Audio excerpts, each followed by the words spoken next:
Hello all, இன்றைக்கி non veg சீரீஸோட 17th recipe mutton சுக்கா பார்க்கலாம். ரொம்ப ஈஸியாக குக் பண்ணிடலாம். மசாலா அரைக்க ஸ்பைசஸ்லாம் ட்ரை ரோஸ்ட் பண்ணிக்கலாம். லவங்கம் 5, 1 ஸ்டார் அனீஸ், 2 ஏலக்காய், 2-3 சின்ன பீசஸ் கல்பாசி, பட்டை 1, சீரகம் 1 டீஸ்பூன், சோம்பு அரை டீஸ்பூன், மிளகு 1 டீஸ்பூன், மல்லி 1 டேபிள் ஸ்பூன், 3 காஞ்ச மிளகாய், கசகசா அரை டீஸ்பூன் சேர்த்து நல்லா ரோஸ்ட் பண்ணி ஆறுன அப்புறம் பவுடர் பண்ணிக்கோங்க.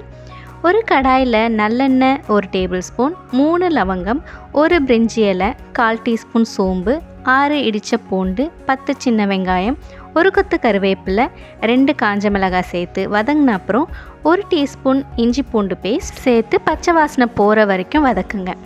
இப்போது 1 தக்காளி, மிளகாய்த்தூள் 1 டீஸ்பூன், 1/4 டீஸ்பூன் மஞ்சத்தூள் சேர்த்து மசாலாவோட பச்சை வாசனை போன அப்புறம் இஞ்சி பூண்டு பேஸ்ட், மஞ்சத்தூள், உப்பு சேர்த்து வேக வச்சு 1/2 kg மட்டன் ஆட் பண்ணி பவுடர் பண்ண மசாலா சேர்த்து கிளறி விட்டு மட்டன் வேக வச்ச ஸ்டாக் 1/4 டீஸ்பூன் உப்பு சேர்த்து நல்லா குக் பண்ணுங்கள்.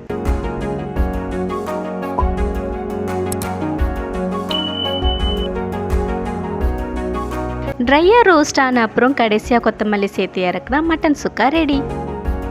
பிடிச்சிருந்தா லைக் பண்ண மறந்துடாதீங்க. இதே மாதிரி சிம்பிள் ரெசிபீஸ்க்கு ஹோம் டிப்ஸ் சேனலை சப்ஸ்கிரைப் பண்ணுங்கள்.